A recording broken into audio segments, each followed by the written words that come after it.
الحمدللہ رب العالمین والصلاة والسلام علی محمد الامین فاعوذ باللہ من الشیطان الرجیم بسم اللہ الرحمن الرحیم۔ خواتین و حضرات،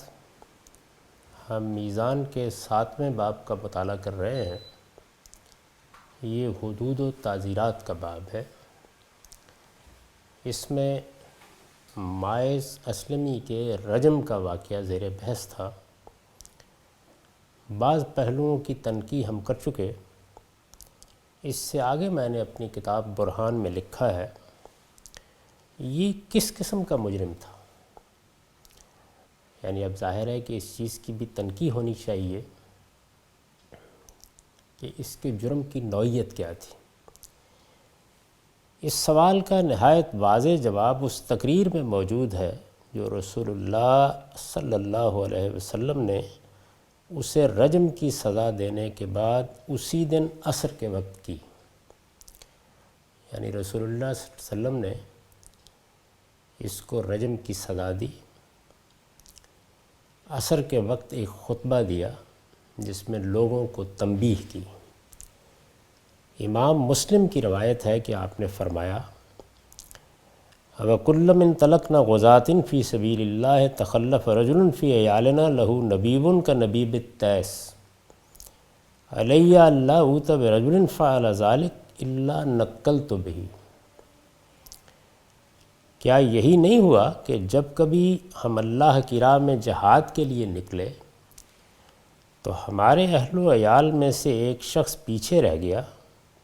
جو شہوت کے جوش میں بکرے کی طرح بلبلاتا تھا۔ سنو، مجھ پر لازم ہے کہ اس طرح کا کوئی مجرم اگر میرے پاس لایا جائے تو میں اسے عبرتناک سزا دوں۔ ایک مجرم کو صبح کے وقت سزا دی گئی، عصر کے وقت یہ خطبہ دیا گیا اور اس میں رسول اللہ صلی اللہ علیہ وسلم نے یہ الفاظ کہے۔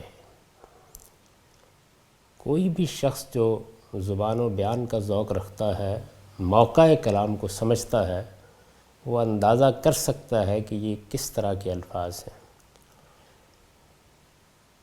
مسلمانوں کو اس وقت جو صورتحال درپیش تھی اس کی ایک تصویر ان میں ہے۔ یعنی رسول اللہ صلی اللہ علیہ وسلم کو بھی، مسلمانوں کو بھی بعض اوقات شہر سے باہر جانا پڑتا تھا، پیچھے صرف خواتین رہ جاتی تھی۔ رسول اللہ صلی اللہ علیہ وسلم فرما رہے ہیں کہ ہمارے درمیان ایسے لوگ رہے ہیں کہ جو شہوت کے جوش میں بکرے کی طرح بلبلاتے تھے۔ سنو، مجھ پر لازم ہے کہ اس طرح کا کوئی مجرم اگر میرے پاس لایا جائے تو میں اسے عبرتناک سزا دوں۔ رسول اللہ صلی اللہ علیہ وسلم نے صبح یہ سزا دی ہے اور اس کے بعد یہ تقریر فرمائی ہے۔ اس زمانے میں بعض لوگ کہتے ہیں کہ اس تقریر میں ماعز کا نام کہاں ہے کہ اس کا مصداق اسے قرار دیا جائے، لیکن اس تقریر کو پڑھنے اور یہ جاننے کے بعد کہ آپ نے ماعز کو رجم کرانے کے بعد اسی دن یہ خطبہ دیا، ہر شخص اندازہ کر سکتا ہے کہ یہ کس قدر بے معنی بات ہے۔ ہمارے صدر ریاست نے صبح کسی پارٹی پر پابندی عائد کی اور شام کو ٹیلی ویژن پر قوم سے خطاب فرمایا کہ یہاں ایک ایسی پارٹی موجود تھی جو اس ملک کو توڑنے کے منصوبے بناتی رہی۔ اب ہر شخص کو جان لینا چاہیے کہ اس طرح کی کوئی جماعت اگر قائم ہوئی تو اس کا وجود بھی اس ملک میں برداشت نہیں کیا جائے گا۔ یہ میں نے مثال دی ہے کہ اگر اس طرح کا کوئی واقعہ پیش آئے اور اس کے بعد سربراہ مملکت یہ تقریر کرے، اس خطاب کو سننے کے بعد کیا کسی عاقل سے یہ توقع کی جا سکتی ہے کہ وہ اس کے بارے میں یہ کہے گا کہ اس میں کسی کا نام کہاں ہے کہ اس کا مصداق اس پارٹی کو قرار دیا جائے جس پر صبح پابندی عائد کی گئی؟ بعض لوگ یہ توجیہ کرنے کی کوشش کرتے ہیں کہ اس میں رسول اللہ صلی اللہ علیہ وسلم نے بعض منافقین کی طرف اشارہ کیا ہے۔ سوال یہ ہے کہ اس میں جو چیز بیان کی گئی ہے کیا وہ نفاق ہے؟ اس میں الفاظ یہ ہیں کہ ہمارے اہل و عیال میں ایک ایسا شخص پیچھے رہ جاتا تھا لہو نبیبن کا نبیب التیس، جو شہوت کے جوش میں بکرے کی طرح بلبلاتا تھا۔ میں بہت معذرت کے ساتھ بار بار ان الفاظ کی طرف توجہ دلانے پر مجبور ہوا ہوں، یعنی یہ ایسے الفاظ ہیں کہ ان کا ترجمہ بھی آسان نہیں ہے۔ اگر دیہاتی زندگی سے کچھ واقفیت ہو تو اندازہ کیا جا سکتا ہے کہ اس میں کیا تصویر کھینچی گئی ہے۔ اسی طرح بعض لوگ کہتے ہیں کہ یہ مائز وہ شخص ہے جس نے اپنے جرم کا خود اعتراف کیا اور اس پر ندامت ظاہر کی۔ سیدنا صدیق اور سیدنا عمر فاروق کے پاس یہ حاضر ہوا تو انہوں نے اسے جرم چھپانے اور اللہ کی طرف رجوع کرنے کی تلقین کی۔ یہ جتنی چیزیں ہیں یہ بیان ہوئی ہیں روایات میں، اور میں نے ان کے نیچے حوالے دے دیے ہیں۔ ان پر تبصرے سے پہلے ان سب چیزوں کا خلاصہ کر دیا ہے، یعنی جو زاویہ نظر امام حمید الدین فراہی نے اور امام امین احسن اصلاحی نے اختیار کیا ہے، اس زاویہ نظر کے خلاف جو باتیں کہی جا سکتی ہیں ان کا خلاصہ میں نے کر دیا ہے۔ پہلی بات یہ کہ جرم کا خود اعتراف کیا اور اس پر ندامت ظاہر کی۔ پھر دوسری بات یہ کہ سیدنا صدیق اور سیدنا عمر فاروق کے پاس یہ حاضر ہوا تو انہوں نے اسے جرم چھپانے اور اللہ کی طرف رجوع کرنے کی تلقین کی۔ حضور صلی اللہ علیہ وسلم نے بھی اس کا یہ اعتراف جرم فوراً قبول کر لینے کے بجائے اسے بار بار لوٹایا اور سزا کا فیصلہ کرنے سے پہلے اس طرح کے سوالات کیے کہ کیا تم جانتے ہو کہ زنا کیا ہے، اور تم نے کہیں شراب تو نہیں پی؟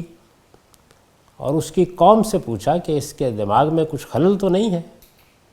لوگوں نے آپ کو بتایا کہ پتھر پڑنے پر وہ چیخ رہا تھا کہ لوگوں، مجھے رسول اللہ صلی اللہ علیہ وسلم کے پاس لے چلو، میرے قبیلے والوں نے مجھے مروا دیا۔ تو آپ نے فرمایا کہ تمہیں اسے چھوڑ کیوں نہیں دیا؟ شاید وہ توبہ کرتا اور اللہ اس کی توبہ قبول کر لیتا۔ اور اس کے سرپرست سے کہا، حزال اسلمی سے، کہ تم نے اچھا نہیں کیا، بہتر یہی تھا کہ تم اس کے جرم پر پردہ ڈالتے۔ لوگوں نے جب یہ کہا کہ اس شخص کی شامت نے اس کا پیچھا نہیں چھوڑا، یہاں تک کہ کتے کی طرح سنگسار کر دیا گیا، تو حضور نے انہیں تنبیہ کی۔ تدفین کے وقت اگرچہ آپ نے اس کے جنازے کی نماز پڑھنے سے انکار کیا، لیکن دوسرے دن یہ نماز پڑھی اور لوگوں کو اس کے حق میں دعا کی نصیحت کی، اور انہیں بتایا، یعنی لوگوں کو،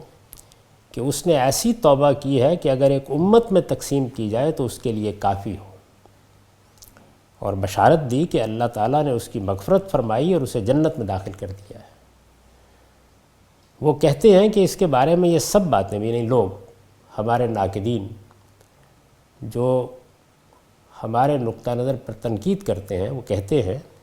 کہ اس کے بارے میں یہ سب باتیں بھی چونکہ حدیث کی کتابوں میں بیان ہوئی ہیں، اس وجہ سے یہ کسی طرح باور نہیں کیا جا سکتا کہ رسول اللہ صلی اللہ علیہ وسلم کی اس تقریر کا مصداق فی الواقع یہی تھا۔ استاذ امام نے چونکہ اس تقریر کو نمایاں کیا ہے، اس سے پہلے امام فراہی بھی اس کو نمایاں کر چکے تھے، یہ ساری چیزیں بظاہر یہ معلوم ہوتا ہے کہ اس تقریر کے خلاف پڑتی ہیں، تو انہی کو پیش کر کے لوگ یہ کہتے ہیں کہ پھر اس تقریر کا مصداق مائز اسلمی کو نہیں قرار دینا چاہیے، اور اس نے اگر زنا بالجبر کا ارتکاب بھی کیا تو یہی سمجھنا چاہیے کہ یہ کوئی بھولا بالا شخص تھا جو جذبات سے مغلوب ہو کر یہ حرکت کر بیٹھا۔ یہ میں نے پورا مقدمہ بیان کر دیا ہے کہ جب ہم رسول اللہ صلی اللہ علیہ وسلم کے اس خطبے کی طرف توجہ دلاتے ہیں، یعنی دیکھیے 3 چیزیں ہیں جن کی طرف ہم نے توجہ دلائی ہے۔ ایک یہ خطبہ کہ رسالت مآب صلی اللہ علیہ وسلم نے مائز اسلمی کو صبح رجم کیا، عصر کے وقت خطبہ دیا، اور اس میں وہ سخت ترین الفاظ کہے۔ میرے علم میں نہیں ہے کہ کبھی آپ کی زبان مبارک سے اس طرح کے الفاظ نکلے ہوں۔ دوسری بات جس کی طرف ہم توجہ دلاتے ہیں وہ یہ ہے کہ جس عورت سے اس نے زنا کا ارتکاب کیا، رسول اللہ صلی اللہ علیہ وسلم نے اس کو کوئی سزا نہیں دی، اس کا نام روایات میں آ گیا ہے۔ یہ بات بھی طبقات ابن سعد میں بیان ہو گئی ہے کہ رسول اللہ صلی اللہ علیہ وسلم نے اس کو بلایا، اس کے سر پر شفقت سے ہاتھ رکھا اور اس کو واپس کر دیا۔ تیسری چیز جس کی طرف ہم توجہ دلاتے ہیں وہ یہ ہے کہ ابن عباس رضی اللہ عنہ نے یہ بیان کیا ہے کہ ایسا نہیں ہے کہ یہ خود آئے تھے، رسول اللہ صلی اللہ علیہ وسلم کو ان کے جرم کی اطلاع ہوئی، آپ نے ان کو بلایا اور پھر ان سے استفسار کیا، جس کو راویوں نے اس طریقے سے بیان کر دیا ہے۔ تو ان تین چیزوں کی طرف ہم جب توجہ دلاتے ہیں تو اس کے جواب میں یہ باتیں ہیں جو بالعموم کہی جاتی ہیں۔ میں نے ان کو نقل کر دیا ہے، ان کے حوالے دے دیے ہیں، اور ان کی بنیاد پر جو استدلال کیا جاتا ہے وہ ان چند جملوں میں بیان کر دیا جائے۔ اس کو ایک مرتبہ پھر سن لیجئے، اس سے پہلے کہ میں اس پر اپنا تبصرہ آپ کو سناؤں۔ وہ کہتے ہیں کہ اس کے بارے میں یہ سب باتیں بھی چونکہ حدیث کی کتابوں میں بیان ہوئی ہیں، اس وجہ سے یہ کسی طرح باور نہیں کیا جا سکتا کہ رسول اللہ صلی اللہ علیہ وسلم کی اس تقریر کا یعنی وہ تقریر جس میں آپ نے فرمایا کہ لہو نبیبن کا نبیب التیس، اس تقریر کا مصداق فی الواقع یہی تھا، اور اس نے اگر زنا بالجبر کا ارتکاب بھی کیا تو یہی سمجھنا چاہیے کہ یہ کوئی بھولا بالا شخص تھا جو جذبات سے مغلوب ہو کر یہ حرکت کر بیٹھا۔ یہ استدلال ہے۔ اس میں شبہ نہیں کہ ماعز کے بارے میں یہ سب باتیں حدیث کی کتابوں میں بیان ہوئی ہیں، لیکن حق یہ ہے کہ ان میں سے کوئی بات بھی ایسی نہیں ہے جس کی بنیاد پر اس کردار کی نفی کی جا سکے جو حضور صلی اللہ علیہ وسلم کی تقریر سے نمایاں ہوتا ہے۔ اعتراف جرم اور ندامت سے یہ بات لازم نہیں آتی کہ یہ کوئی مرد صالح تھا جس سے یہ جرم اتفاقاً سرزد ہو گیا۔ دنیا میں جرائم کی جو تاریخ اب تک رقم ہوئی ہے اس سے دسیوں مثالیں پیش کی جا سکتی ہیں کہ بدترین اوباش اور انتہائی بدخصلت گنڈے جو کسی طرح گرفت میں نہیں آ سکتے تھے، ارتکاب جرم کے فوراً بعد کسی وقت اس طرح قانون کے سامنے خود پیش ہوئے کہ ان کی ندامت پر لوگوں کے دلوں میں ان کے لیے ہمدردی کے جذبات امڈ آئے۔ اس طرح کی بہت سی مثالیں اگر آپ تھوڑی دیر کے لیے اپنے حافظے پر زور دیں تو اس میں بھی تازہ ہو جائیں گی۔ نفسیات جرم کا مطالعہ کرنے سے معلوم ہوتا ہے کہ اس کے محرکات کئی ہو سکتے ہیں۔ مجرم اس اندیشے میں مبتلا ہو جاتا ہے کہ یہ اب جرم چھپا نہ رہے گا، اس لیے وہ خود آگے بڑھ کر اس خیال سے اپنے آپ کو قانون کے سامنے پیش کر دیتا ہے کہ اس طرح شاید اسے سخت سزا نہ دی جائے۔ جرم اس طریقے سے سرزد ہوتا ہے کہ اس کے افشا کو روکنا فی الواقع ممکن نہیں رہتا، یعنی ایسی صورت پیدا ہو جاتی ہے کہ آدمی یہ سمجھتا ہے کہ اب یہ افشا ہوا، اب میں اس کو چھپا نہیں سکتا، چنانچہ وہ سبقت کر کے اپنے آپ کو لوگوں کے رد عمل کی شدت سے بچانے کی کوشش کرتا ہے۔ جنسی ہیجان کے غلبے میں مہینوں عورتوں کا پیچھا کرنے والے جب پہلی مرتبہ زنا بالجبر کا ارتکاب کر بیٹھتے ہیں تو بعض اوقات اس جرم کے نتیجے میں ہیجان کا ختم ہو جانا ہی انہیں اعتراف جرم پر آمادہ کر دیتا ہے۔ مجرم کے ماحول میں کسی غیر معمولی دینی شخصیت کا وجود بھی اس کا باعث بن جاتا ہے۔ جرم کے حالات، مثلا مجرم کی درندگی کا شکار ہونے والی عورت یا بچے کی بے بسی بھی یہ نتیجہ پیدا کر دیتی ہے۔ یعنی انسان ہے، یہ انسانی نفسیات کے مختلف پہلو ہیں جن کی طرف میں نے اشارہ کیا ہے کہ چیزوں کو اتنی سادگی سے نہیں لینا چاہیے۔ یہ سارے محرکات ہیں، اگر آپ انسانی نفسیات کا مطالعہ کریں تو جو کسی شخص کو اعتراف جرم پر آمادہ کر سکتے ہیں، جو اس میں ندامت کے جذبات پیدا کر سکتے ہیں۔ ضمیر کی خلش اور انسان کے اندر سے نفس لوامہ کی سرزنش بھی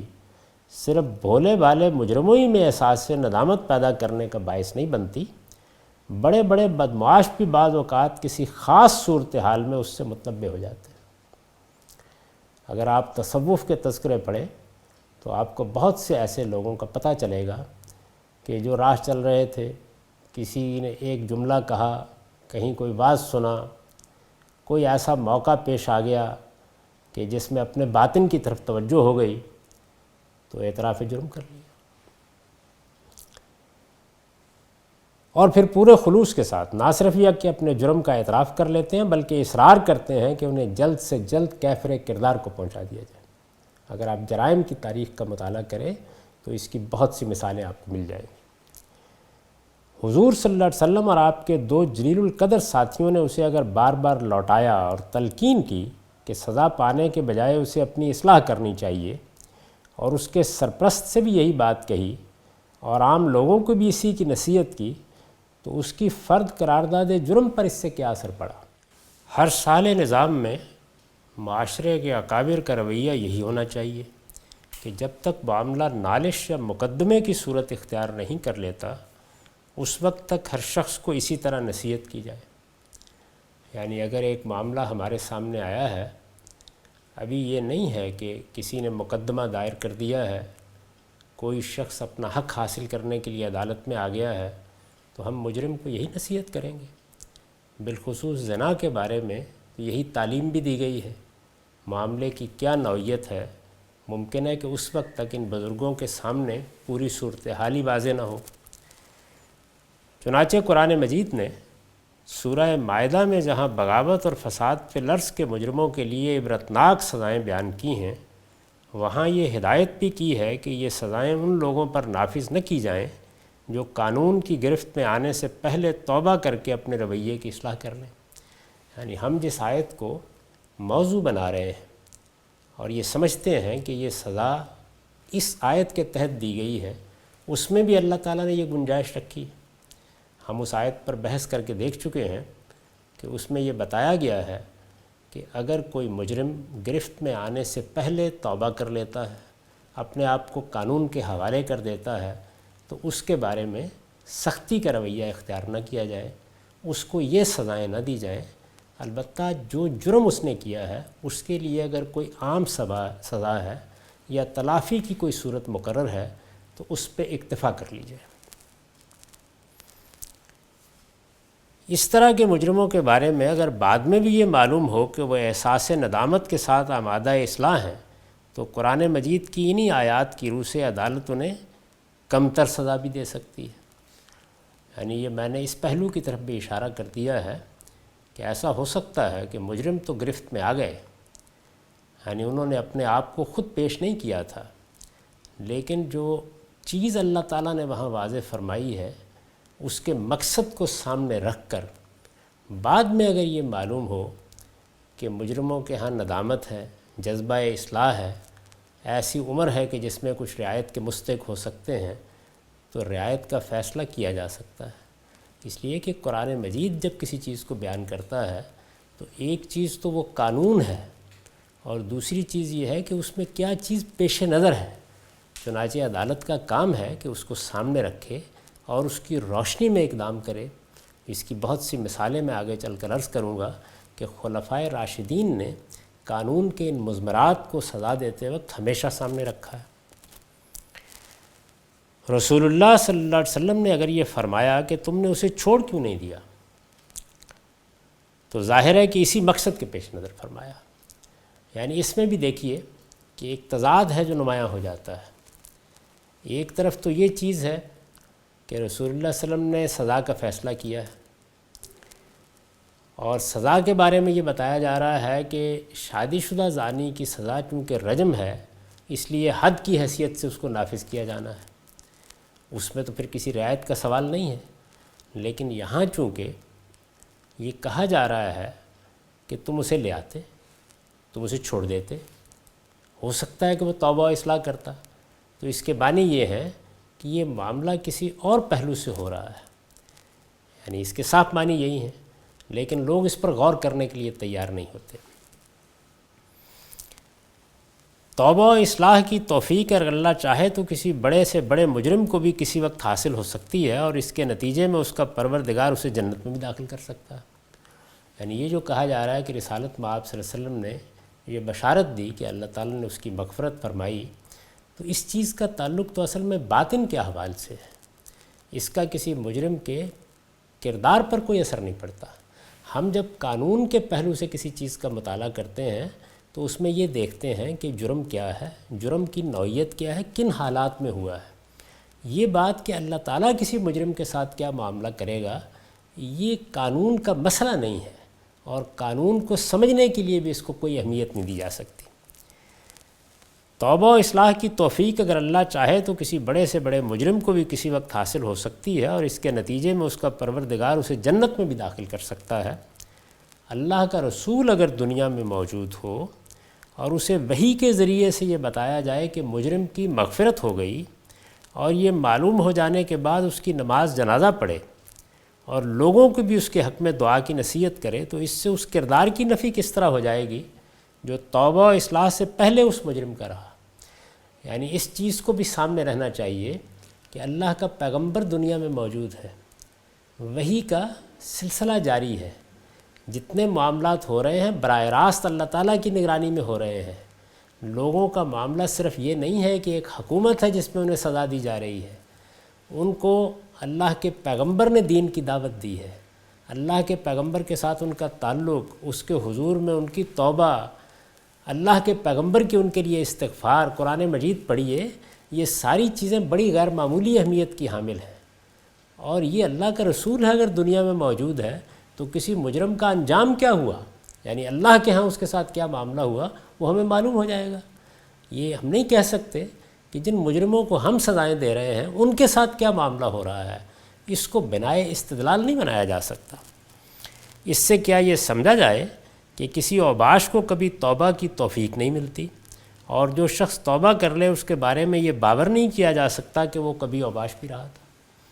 یعنی توبہ، اصلاح کی آرزو، کسی شخص کی مغفرت ہو جانا،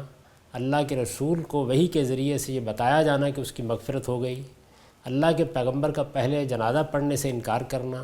پھر جنازہ پڑھنا، پھر دعا کرنا، یہ سب چیزیں جس عالم سے تعلق رکھتی ہیں وہ قانون سے ماورا عالم ہے۔ ہم اس وقت جس چیز کا جائزہ لے رہے ہیں وہ یہ ہے کہ سزا دینے کا فیصلہ کس بنیاد پر کیا گیا تھا۔ یہ خالصتاً قانون کا مسئلہ ہے۔ اس کے بھی کچھ پہلو ایسے ہیں جن کا رسالت مآب صلی اللہ علیہ وسلم کی ذات سے خصوصی تعلق ہے، ان کی طرف میں کچھ توجہ دلایا ہوں اور کچھ آگے چل کر ان کو زیر بحث لے آؤں گا۔ فی الحال صرف یہ دیکھیے کہ جن چیزوں کو پیش کیا جاتا ہے کیا وہ فی الواقع استدلال کے مقابل کی چیزیں ہیں؟ یعنی جو بات ہم کہہ رہے ہیں، جو بات کہی جا رہی ہے وہ یہ ہے کہ رسول اللہ صلی اللہ علیہ وسلم نے اس کے بارے میں یہ خطبہ دیا، وہ خطبہ ہمارے سامنے ایک تصویر لاتا ہے۔ یہ جتنی باتیں کہی گئی ہیں اس خطبے میں جو بات فرمائی ہے ان میں سے کوئی بھی اس کی نقیض نہیں ہے۔ میں اس وقت صرف اس جانب اشارہ کر رہا ہوں، یعنی یہ بتانے کی صحیح کر رہا ہوں کہ اس طرح کے معاملات کو اس زاویے سے دیکھنا پڑے گا جو قانون کا زاویہ ہے، عدالت کا زاویہ ہے، ہمیں دین کا حکم سمجھنا ہے۔ بعض لوگ اس ساری موضوعات کے بارے میں یہ بھی کہتے ہیں کہ اس کو اس تنقید کے ساتھ کیوں زیر بحث لایا جا رہا ہے۔ یہ ایک صحابی ہیں، یعنی رسالت مآب صلی اللہ علیہ وسلم کے زمانے میں ایمان لا چکے ہیں، اس وجہ سے اگر انہوں نے کوئی جرم کیا بھی تھا تو آپ اس کی تنقید کیوں کر رہے ہیں؟ یہ تنقید ناگزیر ہے، اس لیے کہ ان کے واقعے سے ہمارے فقہاء ایک قانون اخذ کر رہے ہیں۔ وہ قانون شریعت کا قانون ہے، وہ ہمیشہ کے لیے اللہ کے دین کا حصہ بنایا جانا ہے، اس لیے یہ کیسے ہو سکتا ہے کہ اس مقدمے کی تنقید نہ کی جائے۔ یہ اچھی طرح معلوم کیا جائے گا کہ جرم کیا ہے، جرم کی نوعیت کیا ہے، مجرم کے حالات کیا ہیں، رسالت مآب صلی اللہ علیہ وسلم نے ان کے معاملے میں کیا رویہ اختیار کیا ہے، اس کو معلوم کیا جائے گا۔ اگرچہ یہ جو کچھ ہمارے سامنے روایات سے آتا ہے یہ حقیقت ہے کہ اس کی بنیاد پر کوئی حتمی رائے نہیں قائم کی جا سکتی، تاہم میں یہ توجہ دلا رہا ہوں کہ جو لوگ ان چیزوں کو پیش کر کے رسالت مآب صلی اللہ علیہ وسلم کے اس خطبے کا اطلاق ماننے سے انکار کرتے ہیں انہیں اس بات پر غور کرنا چاہیے کہ ان میں سے کوئی چیز بھی ایسی نہیں۔ اسی طرح یہ بات تو بے شک صحیح ہے کہ کسی بدترین شخص کا ذکر بھی اس کے مر جانے کے بعد کبھی برے لفظوں میں نہیں کرنا چاہیے۔ یہی اسلام کی سکھائی ہوئی اخلاقیات ہے۔ رسول اللہ صلی اللہ علیہ وسلم نے ہمیں اسی کی تعلیم دی ہے، قرآن مجید اسی کی ہدایت کرتا ہے، اس میں کوئی شک نہیں۔ اور رسول اللہ صلی اللہ علیہ وسلم نے اسی بنا پر ان لوگوں کو تنبیہ کی جو ماعز کے بارے میں یہ کہہ رہے تھے کہ اس کی شامت نے اس کا پیچھا نہیں چھوڑا یہاں تک کہ کتے کی طرح سنسار کر دیا گیا۔ یہ تبصرہ کیا بعض لوگوں نے، تو رسالت مآب صلی اللہ علیہ وسلم نے انہیں سخت تنبیہ کی۔ لیکن اس کے معنی کیا یہ ہے کہ جس شخص کے بارے میں بغیر کسی ضرورت کے اس طرح کا تبصرہ کرنے سے لوگوں کو روکا جائے وہ لازماً کوئی ہستی معصومی ہوتا ہے، اور قانون و شریعت کی تحقیق کے لیے بھی اس کا کردار کبھی زیر بحث نہیں لایا جا سکتا۔ یعنی ہم ماعز پر کوئی تبصرہ نہیں کر رہے، ہم اس کی جسارت بھی نہیں کر سکتے۔ جس تبصرے کا یہاں حوالہ دیا گیا ہے وہ قانون کی تنقید کے لیے نہیں کیا گیا تھا، وہ اسی طرح کا تبصرہ تھا جیسے اس طرح کے موقعوں پر لوگ کر دیتے ہیں، اس کی کوئی ضرورت نہیں تھی۔ رسالت مآب صلی اللہ علیہ وسلم نے اگر اس سے روکا تو لوگوں کو اعلیٰ اخلاق کی تعلیم دی۔ ہم تنقید کر رہے ہیں تو اس سے مقصود یہ ہے کہ قانون کو سمجھا جائے، یعنی معاملہ کیا ہوا تھا۔ ہمارے ہاں لوگ چونکہ انہی روایات اور انہی مقدمات کی بنیاد پر قانون اخذ کر رہے ہیں، اس وجہ سے تنقید ناگزیر ہو گئی ہے۔ رہی یہ بات کہ حضور صلی اللہ علیہ وسلم نے اس سے مثلاً اس طرح کے سوالات کیے کہ کیا تم جانتے ہو کہ زنا کیا ہے، تو یہ وہ سوالات ہیں جو اعتراف جرم کی صورت میں ہر عدالت کو لازماً کرنے چاہیے۔ اس بات کو پیش نظر رکھیے کہ جرم کے بارے میں ہم جانتے ہیں کہ ہوا ہے۔ میں مثال دے رہا ہوں، مجرم ہمارے سامنے ہے لیکن کوئی گواہیاں نہیں ہیں، یعنی خارج میں کوئی چیز نہیں ہے جس کی بنیاد پر اسے سزا دی جا سکے۔ اس میں یہ ناگزیر ہے کہ اگر مجرم کسی بھی صورتحال میں اعتراف کر رہا ہے، یعنی دیکھیے ہمارے ہاں اعتراف جرم کی حکایت ہماری پولیس عدالتوں میں روزانہ پیش کرتی ہے، اس کے محرکات کئی ہوتے ہیں، بعض اوقات مار پیٹ کر بھی اعتراف جرم کرا لیا جاتا ہے۔ تو اعتراف جرم کی بنیاد پر جب کوئی قاضی سزا دیتا ہے تو یہ اس کے لیے ضروری ہے کہ وہ ہر لحاظ سے معاملے کی تنقید کر دے تاکہ کوئی شخص کھڑا ہو کر یہ نہ کہہ سکے کہ یہاں انصاف کے تقاضے پورے نہیں ہوئے۔ قانون اور عدالت کی کچھ اپنی ذمہ داریاں جو پوری کرنی پڑتی تھیں، یہ کوئی واز کا مسئلہ نہیں ہے۔ تو رسالت مآب صلی اللہ علیہ وسلم نے اگر یہ سوالات کیے تو اعتراف جرم ہی اگر بنیاد ہے تو یہ سوالات لازماً ہونے چاہیے تھے۔ اس صورت میں چونکہ اس بات کا ہر وقت امکان ہوتا ہے کہ بعد میں کوئی شخص مجرم کے کسی مبہم بیان کی بنا پر عدالت کے فیصلے پر معترض ہو، اور مدینے کے ماحول میں جہاں منافقین صبح و شام اس طرح کے فتنوں کے لیے سرگرم رہتے تھے، اس بات کا اندیشہ چونکہ اور بھی زیادہ تھا، اس وجہ سے آپ نے اپنے سوالات کے ذریعے سے معاملے کا کوئی پہلو غیر واضح نہیں رہنے دیا۔ اس سے ایک اور چیز کا بھی اندازہ کیجیے، میں بہت سے مقدمات کی رودادیں آپ کے سامنے رکھ چکا ہوں جس میں رسالت مآب صلی اللہ علیہ وسلم نے کوئی سوال نہیں کیا، جس میں کوئی تنقید نہیں کی، جس میں یہاں تک بیان ہو گیا ہے کہ یہ کہا کہ انیس جاؤ اور جا کر اگر وہ عورت اعتراف کر لے تو اس کو سزا دے دو۔ کیا آپ کا خیال ہے کہ ایسے ہی ہوا ہوگا؟ یہ راوی حضرات ہیں جنہوں نے جو کچھ دیکھا ہے اس کو چند لفظوں میں بیان کر دیا ہے، وہ ایک واقعہ بیان کرنا چاہتے ہیں اور اس کو نہایت اختصار کے ساتھ بیان کر رہے ہیں۔ ان کے پیش نظر قانونی معاملات کی تنقید نہیں ہے، ورنہ اگر صورتحال یہی ہے کہ جس طرح کے سوالات ماعز کے بارے میں نقل ہوئے ہیں یہ ناگزیر ہے کیا جائے، اور اس میں کوئی شک نہیں ہے کہ ناگزیر ہیں، تو یقیناً ہر مقدمے میں ہوئے ہوں گے۔ چنانچہ میں عرض کر چکا ہوں پیچھے کہ یہ بھی باور نہیں کیا جا سکتا کہ رسالت مآب صلی اللہ علیہ وسلم نے ایک مجرم کو 100 کوڑے مارے یہ خیال کر کے کہ کنوارا ہے جیسے کہ بیان کیا جا رہا ہے، اور اگلے دن معلوم ہوا کہ وہ شادی شدہ ہے تو اسے رجم کرا دیا۔ میں نے وہاں اسی جانب توجہ دلائی ہے کہ یہ سوال تو سب سے پہلے ہونا چاہیے تھا۔ اس کی وجہ یہ ہے کہ جب سزا کی بنیاد یہی ہے ان حضرات کے نزدیک، تو پھر یہ کیسے ہو سکتا ہے کہ یہ سوال نظر انداز ہو جائے۔ اس صورت میں چونکہ اس بات کا ہر وقت امکان ہوتا ہے کہ بعد میں کوئی شخص مجرم کے کسی مبہم بیان کی بنا پر عدالت کے فیصلے پر معترض ہو، اور مدینے کے ماحول میں جہاں منافقین صبح و شام اسی طرح کے فتنوں کے لیے سرگرم رہتے تھے، اس بات کا اندیشہ چونکہ اور بھی زیادہ تھا، اس وجہ سے آپ نے اپنے سوالات کے ذریعے سے اس معاملے کا کوئی پہلو غیر واضح نہیں رہنے دیا۔ اس سے کوئی شخص اگر یہ ثابت کرنے کی کوشش کرتا ہے کہ وہ بیچارہ تو یہ بھی نہیں جانتا تھا کہ زنا کیا ہے معاف کیجیے،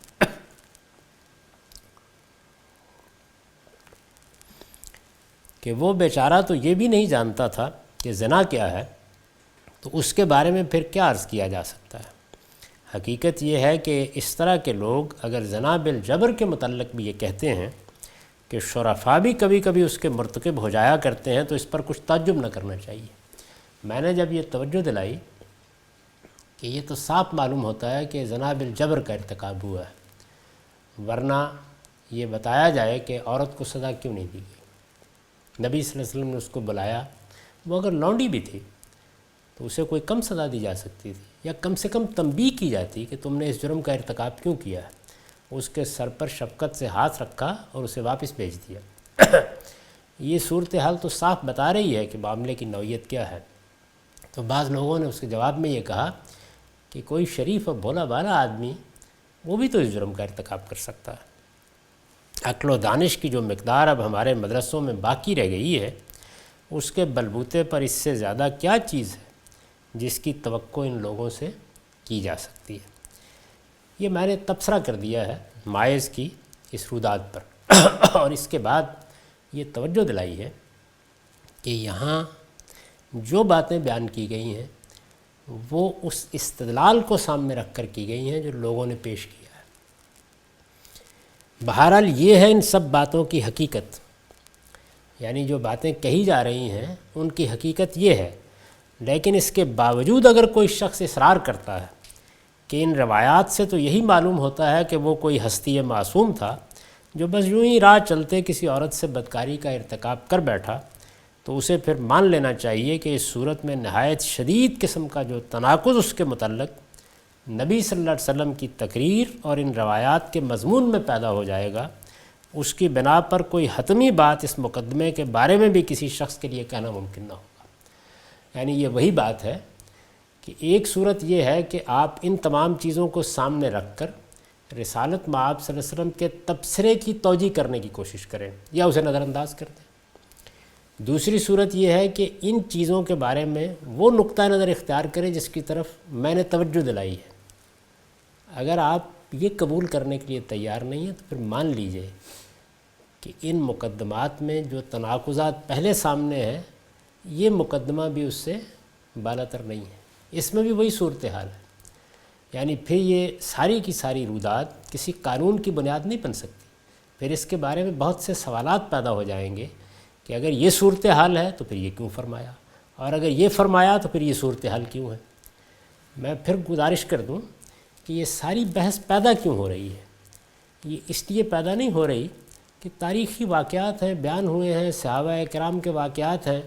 ان کے بارے میں صرف نظر سے کام لینا چاہیے، یا اگر ان میں کوئی نصیحت یا عبرت کا پہلو ہے تو لوگوں کو توجہ دلا دینی چاہیے۔ مسئلہ یہ ہے کہ ان سے جو قانون اخذ کیا جا رہا ہے